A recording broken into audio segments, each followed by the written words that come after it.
Start करते हैं। Okay जी, ठीक है जी। अनीका माइक ऑन करें जी आप। अस्सलाम वालेकुम अनीका, माइक ऑन करें।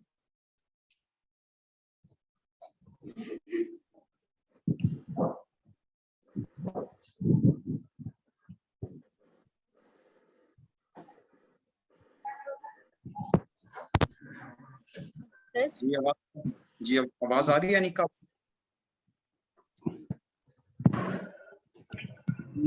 सर आपको मेरी आवाज आ रही है? बिल्कुल क्लियर आ रही है। आपको आवाज आ रही है? जी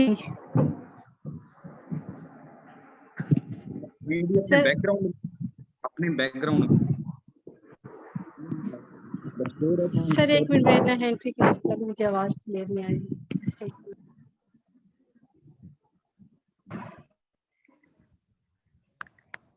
यस सर।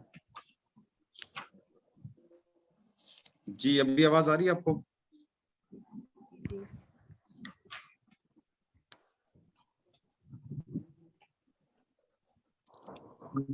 अभी आवाज आ रही है आपको? जी जी सर, मुझे आपकी आवाज आ रही है।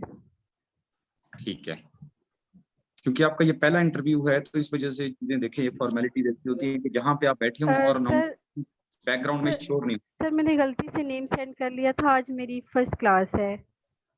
अच्छा, गलती से नेम सेंड कर दिया तो मिस्टेकनली मैंने अपना।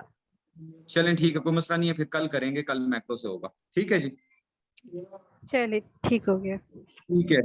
एनीवन एल्स जिनका लास्ट 2 डेज में इंटरव्यू नहीं हुआ फ्रॉम गर्ल्स? ठीक है, अभी आपके पास मौजूद है, क्योंकि जो मेरे पास नेम है ना, ये सारे के सारों के मैं कई दफा इंटरव्यू कर चुका हूँ। फिलहाल मैं चाह रहा था कि लास्ट 2 डेज में ना हो। एनीवेज चले मैं किसी को भी कॉल कर लेता हूँ फिलहाल। सिद्रा नईम करते हैं, चलें कोशिश करेंगे सबको अकोमोडेट करने की, क्योंकि कल भी हम मैक्रो को ही लेके चलेंगे, ना टेंशन लीजिएगा। जी सिद्रा नईम। सर अस्सलाम वालेकुम, मेरी आवाज आ रही है? आपकी आवाज आ रही है सिद्रा नईम। आपका इंट्रोडक्शन 2-3 दफा हो चुका है, तो जो न्यू मेंबर्स हैं आप लोग सुन लें कि हमारा जो फॉर्मेट होता है उसके अंदर इंट्रोडक्शन होता है, जिसमें आपका एम होता है कि my name is XYZ, I have done MSc Islami university Bahawalpur and then I have done MPhil economics from Islami university Bahawalpur, now I am doing this. ये होता है फॉर्मेट। और अगर कोई जॉब कर रहे हैं तो आप बता देते होते हैं, और अगर नहीं कर रहे तो आप खामोश रहते हैं। हमारा माइक ऑफ कर दो यार, आपको तो पता है सारे के सारे फॉर्मेट का। अच्छा जी, तो अब स्टार्ट करते हैं इंटरव्यू डायरेक्टली इससे अपना सिद्रा से। आरिफ साहब आप लीव कर गए हैं? आई थिंक आरिफ साहब नहीं सर, आवाज मैं हूँ सर, आवाज आ रही है मुझे। अच्छा जी आ रही है। ओके सिद्रा नहीं, my first question from you is that what is real business cycle? Sir sorry, मुझे थोड़ा आवाज समझ नहीं आ रही। रियल बिजनेस साइकिल क्या होता है? What it state about the business cycles? Sir, fluctuations in the real GDP of an economy called real business cycle. अच्छा, वो तो रियल बिजनेस साइकिल नहीं है, वो तो बिजनेस साइकिल की डेफिनेशन है। Sir, the theory about the business cycle. Sir, factor productivity brings the fluctuations in the real business. Factor productivity brings the fluctuation in an economic activity that can be caused through technology or research and development. Very good, ठीक है। Okay, next question आपसे ये है, tell me what does golden rule level of capital stock states? Why golden rule capital stock fails? नहीं, what is golden rule level of capital stock? Sir, golden rule level of capital stock is a capital stock that is a steady state level of capital stock where the consumption is maximum. Okay okay, ठीक है। Okay, next question आपसे है बहुत basic सा। मुझे ये बताएं कि जो आपका जीडीपी डिफ्लेटर है वो क्या स्टेट करता है? What does GDP deflator? Sir, it is a ratio between nominal GDP and real GDP. For which purpose the real this GDP deflator is used? Sir, ये एवरेज प्राइस लेवल को measure करने के लिए use होता है, like to measure the inflation. Okay, ठीक है। अच्छा ये बताएं कि हमारे पास ISLN फ्रेमवर्क होता है, ठीक है। सम पॉइंट्स और highest some points of LM. But what happens when there are some points above the LM and there are some points below the LM? Sir, above the LM there is excess demand for money, and below the LM there is excess supply of money. Above the LM shortage of supply of money, and below the LM there is surplus of money supply.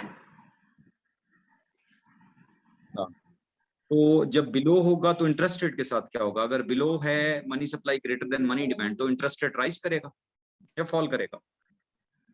Sir question please repeat कर दें, आपकी आवाज clear नहीं आ रही। आपकी आवाज बिल्कुल clear आ रही है। मैं ये कह रहा था कि एलएम कर्व जो है उससे बिलो क्या सिचुएशन होती है, आपने बताई है? सर उसमें एक्सेस सप्लाई ऑफ मनी होती है।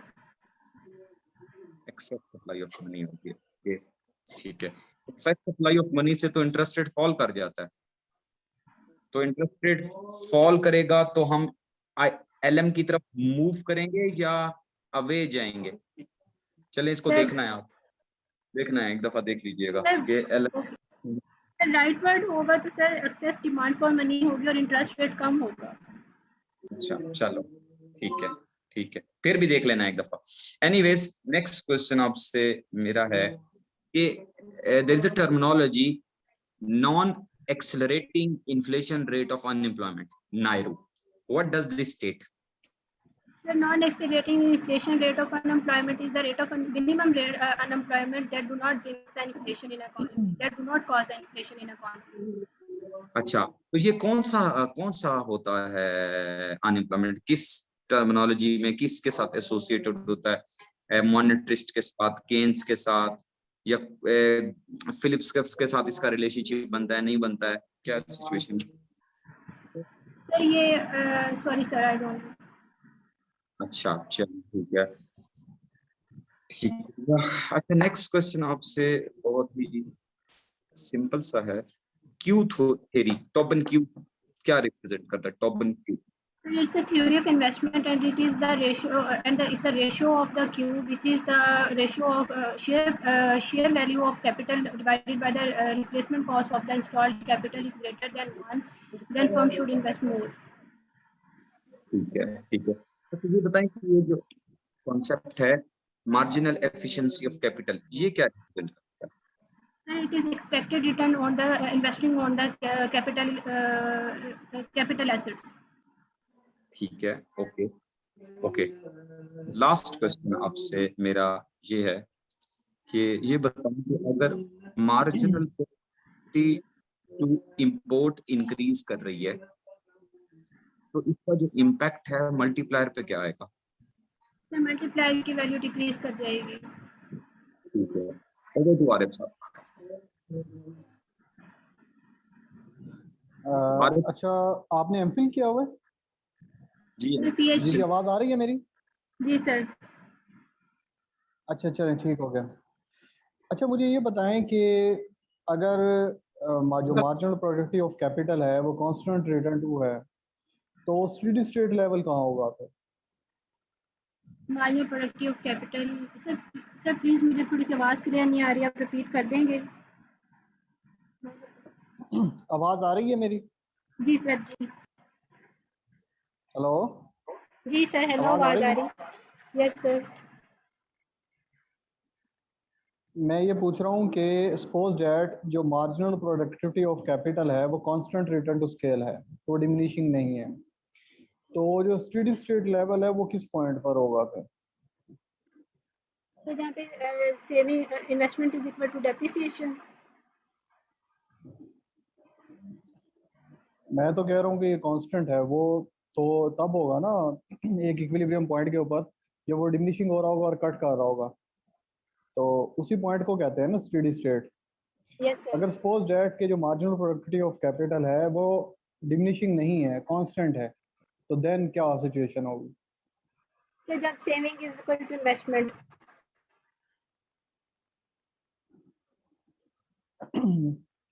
नहीं, स्टेडी स्टेट तो इक्वल होता है ना, डेप्रिसिएशन और इन्वेस्टमेंट यहाँ आपकी बराबर होती हैं, तो जब constant return to scale, constant return है, तो तब कहाँ होगा आपका steady state level?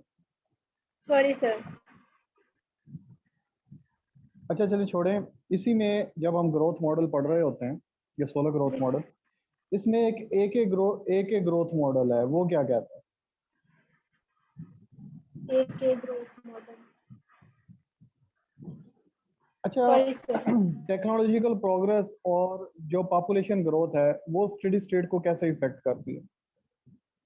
Sir population growth increase करेगी, टेक्नोलॉजिकल प्रोग्रेस भी अगर इंक्रीज करेगी तो स्टेडी स्टेट लेवल जो हायर लेवल पे चला जाएगा। अच्छा चलिए, मेरा आपसे लास्ट क्वेश्चन है कि जो रेजिडेंशियल इन्वेस्टमेंट है उसका रेट ऑफ इंटरेस्ट से क्या रिलेशन है? तो रेजिडेंशियल इन्वेस्टमेंट से रेट ऑफ इंटरेस्ट से नेगेटिवली रिलेटेड है। क्यों? सर इंटरेस्ट रेट इंक्रीज करेगा तो सर लोग सेविंग्स की तरफ आना शुरू हो जाएंगे, वो रेजिडेंशियल जो इन्वेस्टमेंट है उसको कम कर देंगे। नहीं, जो वो सेविंग करेंगे तो वो रेजिडेंट्स जो अपने हाउसेज में ज़्यादा इन्वेस्ट नहीं करेंगे। Residential investment and saving rate, sorry interest rate. Hmm. Sir अगर उन्हें सेविंग्स इंटरेस्ट रेट ज़्यादा मिलेगा तो वो रेजिडेंशियल इन्वेस्टमेंट में क्यों इन्वेस्टमेंट करेंगे? तो सेविंग का क्या करेंगे, फिर सेविंग किधर इन्वेस्ट करेंगे? तो सेविंग तो सर सेविंग में भी तो उसमें इन्वेस्ट। बॉन्ड ठीक है सिक्योरिटी। तो बहुत नहीं, thank you very much, the time is over, you are selected as lecturer economics जी, डॉक्टर कौन सा वाला था वो, जो एससी कॉलेज बहावलपुर, ठीक है जी, और पोस्ट ग्रेजुएट कॉलेज में आप हेड ऑफ डिपार्टमेंट सिलेक्ट हो गई हैं माशाल्लाह, तो अल्लाह खैर करे, और thank you very much. Next. Thank you so much sir. जी जी जी जी जी, अदीबा माइक ऑन करें।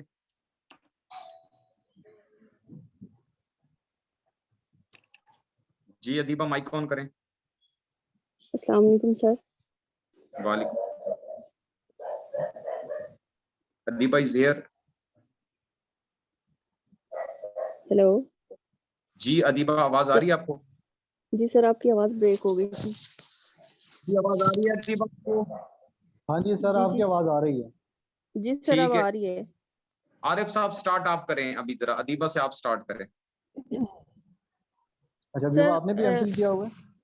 जी सर, मैंने एमफिल किया हुआ है सर। अभी जो है ना, मैंने ग्रोथ थ्योरीज को जो है वो नहीं किया, रिवाइज नहीं किया हुआ प्लीज, उसके अलावा। अच्छा चलें, ठीक हो। ठीक हो। अच्छा,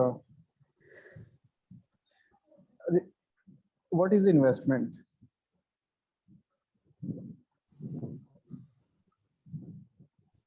आवाज़ नहीं आ रही मेरी? हेलो हेलो,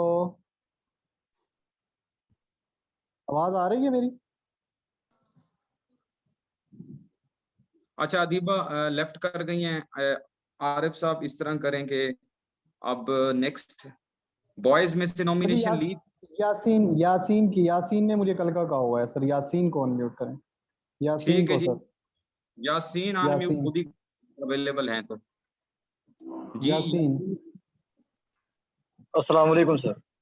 वालेकुम अस्सलाम, यासीन वालेकुम। कैसे हैं? खैरियत हैं? शुक्र है अल्लाह का सर, आप सुनाए। ओके जी, इंट्रोड्यूस योरसेल्फ या। Well, I am Muhammad Yasin Siddiq. I'm basically from Gujranwala. My school and college education is from Gujranwala as well. And then I did my bachelor's in economics from Quaid-e-Azam University, Islamabad in August 2021. And after that, I did an internship with a research firm in Islamabad, that is capacity analytics. And there I worked on different projects like tax policy of Pakistan and automotive industry, analysis of automotive industry and internal trade policy of Pakistan. And very good. these days I am preparing for lecturer economics job. Okay ठीक है जी, बहुत short और basic सा interview से start करते हैं। सो के जैसे पहला इंटरव्यू था वो तो मैडम के हम एक दो इंटरव्यू ले चुके थे, तो हमने बेसिक से स्टार्ट किया, आपसे स्टार्ट करते हैं बेसिक से, ठीक है? तो tell me Sure. What is IS curve? IS curve is a combination of, sorry sir. ठीक है, Sorry. what is IS curve and what are the factors that shift IS curve? Okay, IS curve is basically combination of income and interest rate that equilibrate saving and investment, or we can say that equilibrate the goods market. And factor that shift the curve are exogenous factors, for example, government purchases, investment, and taxes, etc. Okay, etc. ठीक है, ठीक है, ठीक है, ठीक है। अच्छा, हम बात करते हैं मल्टीप्लायर की, और मल्टीप्लायर में हमारे पास है टैक्स मल्टीप्लायर। अच्छा, अब टैक्स मल्टीप्लायर और मल्टीप्लायर की दो की माइंड में सिचुएशन लेके आए, सिंपल से, मतलब एक फॉर्मूला होता है 1/1 - MPC है, इस तरीके से। अब ये देखेंगे गवर्नमेंट एक पॉलिसी लेके आती है, आपने रिसर्च भी किया है कि गवर्नमेंट कहती है अच्छा इस तरह करते हैं, 100 मिलियन का ना गुजरांवाला को दे देते हैं एक पैकेज, डेवलपमेंट पैकेज। दूसरा वो अनाउंस करती हैं, ऑप्शन देती हैं आपको के $100 मिलियन का टैक्स कट दे देते हैं, गुजरांवाला वाले जितने भी है ना उनके ऊपर से 100 मिलियन का टैक्स माफ कर देते हैं। दोनों में से किसका मल्टीप्लायर इफेक्ट जो है वो ज्यादा होगा और क्यों होगा?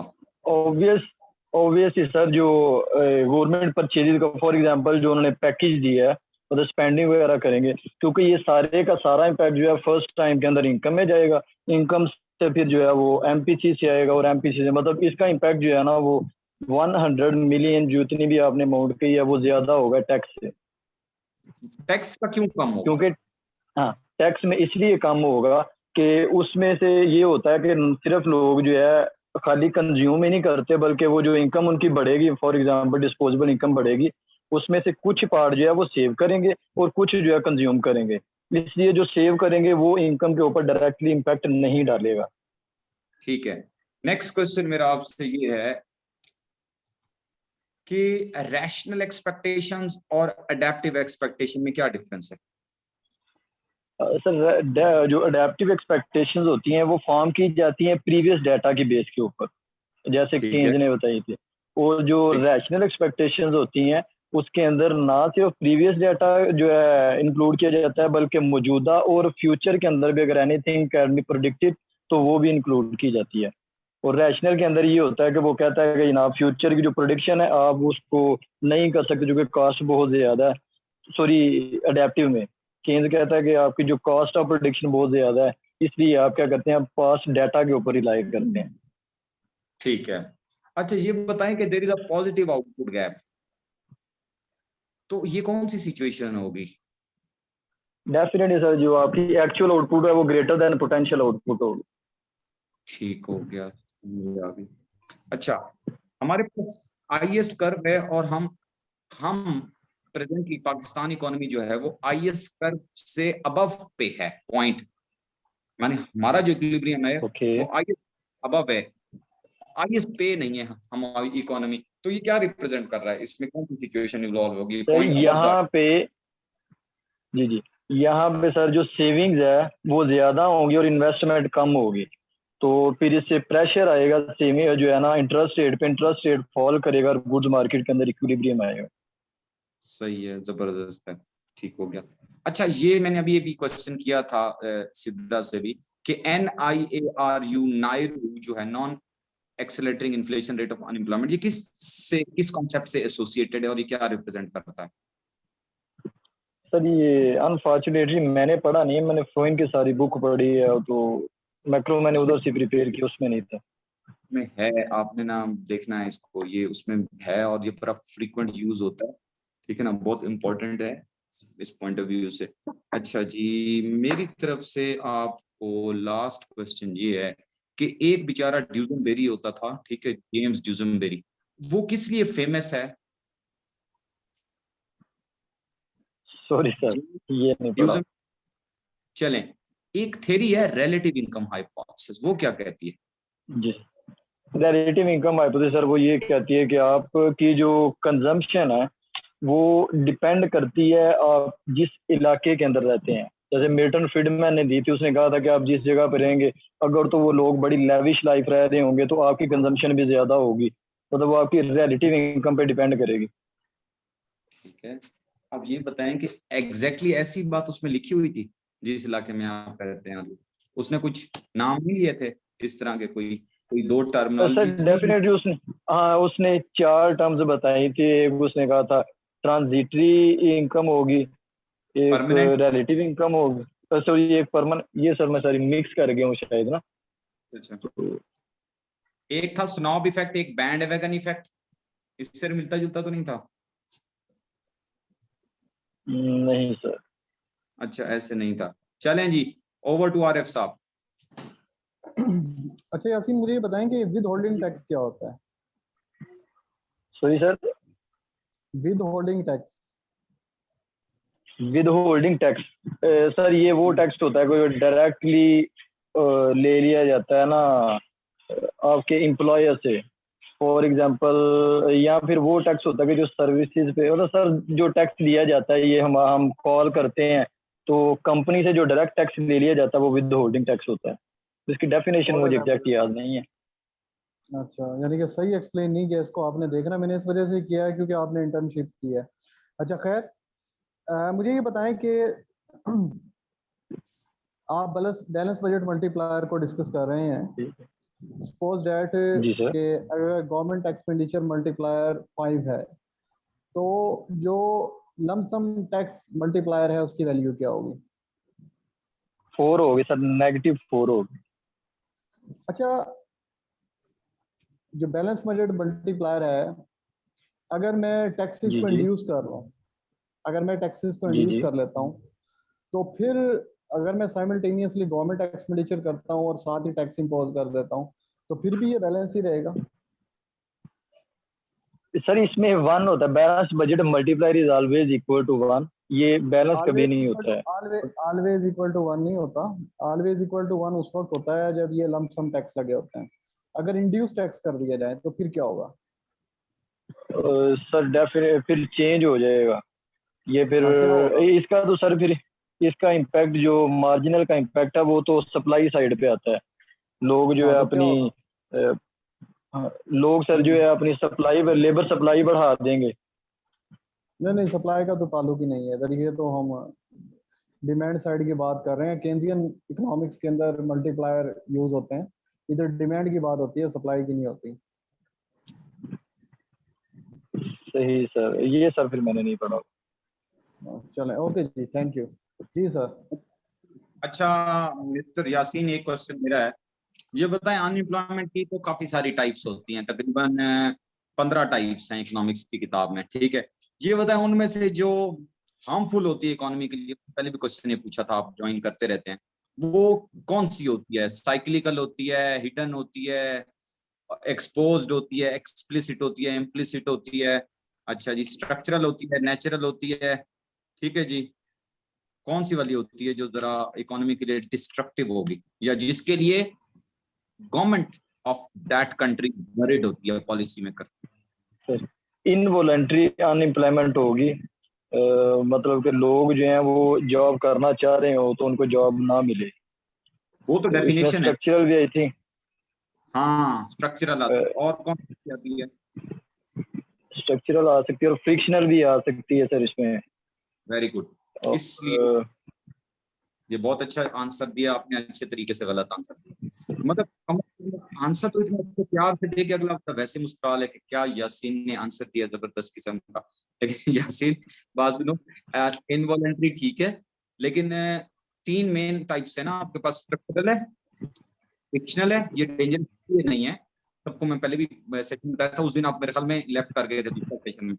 स्ट्रक्चरल में इकोनॉमी डेवलप कर रही है, यानी कि आप प्राइमरी से सेकेंडरी की तरफ जा रहे हैं, टर्शरी की तरफ जा रहे हैं। फ्रिक्शनल में जी आप जी सर। एक अच्छी जॉब के लिए वेट कर रहे हैं, वो भी उसके लिए भी पॉलिसी मेकर वरीड नहीं है। साइक्लिकल जो है ना, उसके लिए पॉलिसीज बनती हैं आपकी, मॉनेटरी पॉलिसी बनेगी, फिस्कल पॉलिसी बनेगी, उसी के लिए अगर बनानी है तो हमने क्या बनानी है, सप्लाई साइड पॉलिसीज बनानी है। ठीक है जी, thank you very much. Overall बहुत अच्छे कॉन्सेप्ट हैं यासीन, माशाल्लाह। ठीक है जी, ओके जी। फ्रॉम गर्ल्स साइड अभी जाते हैं, जो मेरे पास नॉमिनेशन ऑलरेडी अवेलेबल है मैं उसकी तरफ जाऊंगा, और उसमें मेरे पास है जी, अच्छा जी, एक मिनट, ये सुमेरा आपने इतने सारे मैसेज क्यों किए हैं जरा ये बताएं जरा। Cyclical cyclical cyclical cyclical cyclical cyclical, अच्छा जी, ये बताएं जी, सुमेरा एहसान माइक ऑन करें जरा आप। जी सर, अस्सलाम वालेकुम। अल्लाह, पीछे तो बहुत ज्यादा शोर है। सर ठीक है। तो चले अभी माइक को आप म्यूट कर ले, पहले जरा म्यूट हो जाना फिर। अच्छा ये मेरे पास अभी नेम जो है ना, उन्हीं में से मैं कॉल बैक कर लेता हूँ, क्योंकि मैं देखे ना इनमें से मेरे पास सिर्फ सारे फ्राइडे वाले नेम दोबारा से आए हुए हैं, इस वजह से मैं इन्हें कॉल नहीं कर रहा। तो चलें, हाफिज यूसुफ का कहता कर लेते हैं, क्योंकि बॉयज को उस दिन हमने बड़ा स्टॉप किया था, किसी को भी नहीं आने दिया था। हाफिज यूसुफ साहब माइक ऑन करें जरा। अस्सलाम वालेकुम सर।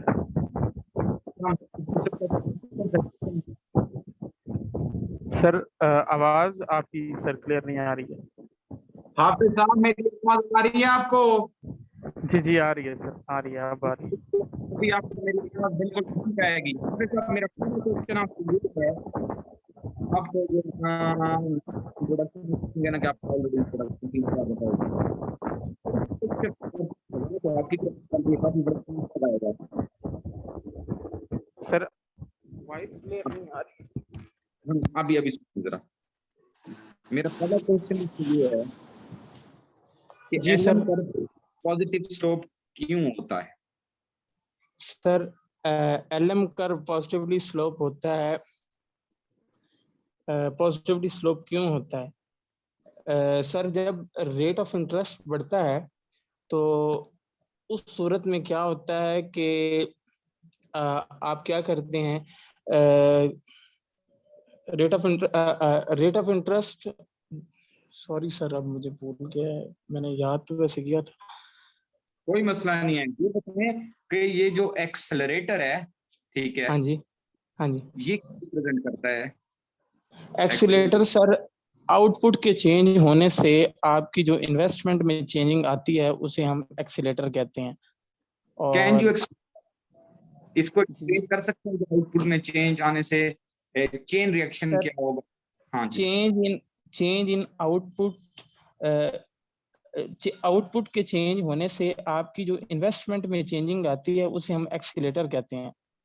वो ठीक है, बीच में एक मैकेनिज्म है, वो मैकेनिज्म तो जरा समझा दें कैसे है?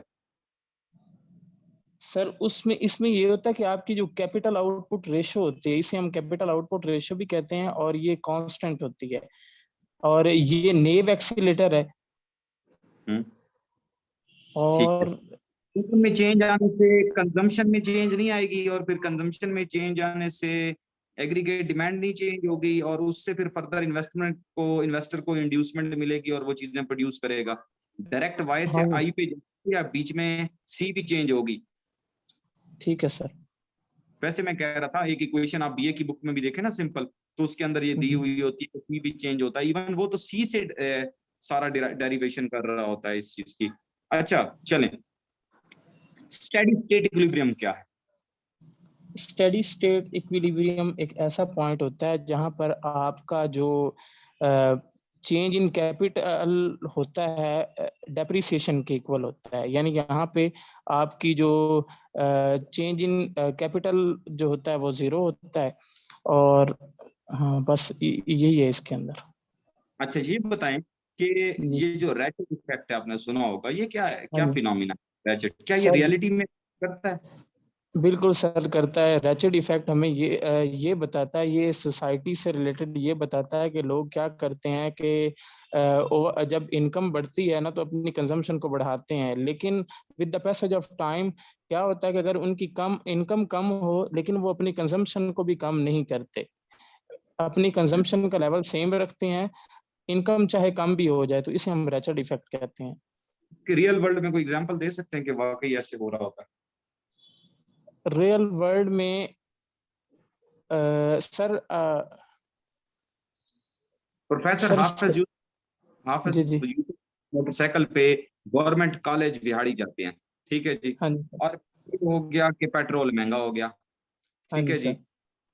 हाफिज यूसुफ साहब मोटरसाइकिल पे ना जाएं और साइकिल पे जाएं तो अच्छा नहीं लगेगा, ठीक है। कोई कार भी ले सकते हो, कोई मसला नहीं है। तो अब होता ये है कि आप डिस सेव करेंगे, कहीं से कट करेंगे, लेकिन उस स्टेटस को मेंटेन करने की कोशिश करेंगे, ठीक है जी। तो हमें अपने टीचर ने कहा था कि जैसे आर्मी वाले होते हैं, वो कर्नल साहब, आप गाड़ी एक सोसाइटी में रह रहे हैं तो चलो वो गाड़ी गैराज में खड़ी होगी, चलाएं या ना चलाएं, चलो वो कहते हैं कि चलो एक चीज होनी चाहिए सोसाइटी को मैच करने के लिए। एनीवेज वो तो डिमॉन्स्ट्रेशन इफेक्ट भी है, लेकिन खैर इसको इस तरह से भी अप्लाई किया जा सकता है कि हम उसको मेंटेन कर रहे हैं डिस सेव करके। अच्छा, नेक्स्ट ठीक। क्वेश्चन आप मेरा ये है कि बिल्कुल ऐसी जैसे आपने एलएम का मुझे गलत आंसर दिया, आईएस का ठीक बताएंगे कि आईएस का नेगेटिव स्ट्रोक क्यों होता है? आईएस सर, जब रेट ऑफ इंटरेस्ट कम होता है तो उस सूरत में क्या होता है कि इन्वेस्टमेंट बढ़ती है। इन्वेस्टमेंट बढ़ने की वजह से क्या है कि आप की जो बिजनेस एक्टिविटीज हैं वो बढ़ती हैं, जिसकी वजह से इनकम बढ़ जाती है। तो इन्वेस्टमेंट ठीक है, और इन्वेस्टमेंट और इनकम का आपस में नेगेटिव ताल्लुक ठीक रिलेशनशिप है। है। एक कॉन्सेप्ट आपने पढ़ा और हमने भी पढ़ा, ल्यूकस क्रिटिक, कुछ उसकी बेसिक बता सकते हैं? हाँ जी सर, बता सकता हूँ। लुकस क्रीट्स ये कहता है कि जो प्रीवियस जो इकोनॉमिस्ट थे वो जो पॉलिसी बनाते थे वो अडेप्टिव एक्सपेक्टेशन के मुताबिक बनाते थे, यानी पास्ट चीजों को देख के बनाते थे, करंट सिचुएशन को देख के नहीं बताते थे। तो लुकस क्रिटिक हमें ये कहता है कि आपको क्या करना चाहिए कि करंट सिचुएशन को देखते हुए पॉलिसीज को बनाना चाहिए। ये रैशनल एक्सपेक्टेशन की बात करता है। ठीक है, ये कौन सा स्कूल ऑफ थॉट से था? सर ये new classical school of thought से था। NEW NOW? NEW, new classical, एक होता है न्यू क्लासिकल्स, ऐसे ही है? हाँ जी सर, उसमें मार्शल आया। NEW आता है सर। फिर सोच ले, सर यही है। किताब खोल लिया मैंने, गलत बता रहा। नहीं सर, ये लोकस तो न्यू क्लासिकल का सारा फॉलोअर बनाने वाला था, इसी ने तो सारी रैशनल एक्सपेक्टेशन से रिलेटेड बातें की थी। वो सही बता, मजाक कर रहा था मैं। अच्छा ठीक है जी, ओवर टू आरिफ साहब। अच्छा हाफिज साहब, जस्ट आपसे 2 क्वेश्चन करूंगा मैं। आवाज आ रही है मेरी? जी सर, आ रही है। आरिफ साहब जी, 4 जी। मिनट 4 मिनट्स दे दें इसको, यानी कि अच्छा। अभी चलें, ठीक है सर। अच्छा हाफिज साहब, ये बताएं कि जो मार्जिनल एफिशिएंसी ऑफ कैपिटल है उसका नेगेटिव स्लोप होता है, उसकी रीजन क्या है? सर इसकी रीजन ये है कि जैसे जैसे रेट ऑफ इंटरेस्ट बढ़ता है तो उस सूरत में क्या होता है कि जो कॉस्ट ऑफ बोरिंग है वो बढ़ जाती है। नहीं यार, और मेरी बात दोबारा सुनो। जी जी, जो सरमाए की मुख्ततम इस्तात है, मार्जिनल हाँ जी, एफिशिएंसी ऑफ कैपिटल, वो हाँ जी, नेगेटिव होती है। उसकी रीजन क्या हाँ है? 2 रीजन होती हैं, 2 वजूहात हैं। बीए की सॉरी बुक में सर। दिया हुआ है। इसकी 2 रीजंस हैं कि एक तो जैसे जैसे आप आउटपुट को बढ़ाते हैं तो जी जी, आपकी जो प्राइसेस है कमोडिटी की वो डिक्रीज हो जाती हैं। दूसरा, हाँ आपकी कॉस्ट ऑफ प्रोडक्शन बढ़ जाती है। अच्छा, जी जी, जो लीनियर कंजप्शन फंक्शन है, हाँ जी सर, लीनियर कंजप्शन फंक्शन, मेरा क्वेश्चन गौर से सुनना है। जी लीनियर जी, कंजप्शन फंक्शन है शॉर्ट रन में, हाँ जी सर, और हमारी इनकम इंक्रीज होती चली आ रही है। हाँ हम जी, अपवर्ड मूव हो रहे हैं, जाहिर सी बात है इनकम इंक्रीज होगी तो कंजम्पशन भी इंक्रीज होगी। जी जी। तो इनकम के इंक्रीज होने से एमपीसी के ऊपर क्या इम्पैक्ट पड़ेगा? इनकम इंक्रीज होने से अकॉर्डिंग टू केन्स ये कहता है कि आपकी जो एमपीसी जो है वो कांस्टेंट रहती है। अगर यही फंक्शन आपका नॉन लीनियर हो तो फिर क्या होगा? उस सूरत में आपकी एमपीसी कांस्टेंट नहीं रहेगी फिर क्या होगी? सर, वो कर्व शेप में आ जाएगी। नहीं, कर्व शेप में तो आएगी, तो एमपीसी की वैल्यू क्या होती जाएगी? एमपीसी की वैल्यू सर, सॉरी सर। अच्छा हाफिज साहब, मुझे ये बताएं कि वो कौन सा इनकम का लेवल होता है जब एमपीसी ग्रेटर हो जाती है एपीसी से? एमपीसी ग्रेटर देन हो जाती है एपीसी से। सर नॉर्मली तो हमने यही पढ़ा है कि एपीसी ग्रेटर देन होता है एमपीसी से। हाँ, तो वो कौन सी सिचुएशन है जब ये ग्रेटर हो जाएगी?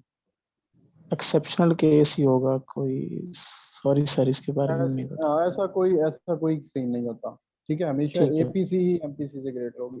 और जो पहले ठीक। मैंने नॉन लीनियर का पूछा था, लीनियर का आपने ठीक बताया था कि एमपीसी कांस्टेंट रहती है। नॉन लीनियर में ये होता है कि जैसे जैसे आपकी इनकम इंक्रीज होती है तो आपका एमपीसी डिक्रीज होता चला जाता है, और जो बट वो फिर भी एपीसी से ग्रेटर रहता है।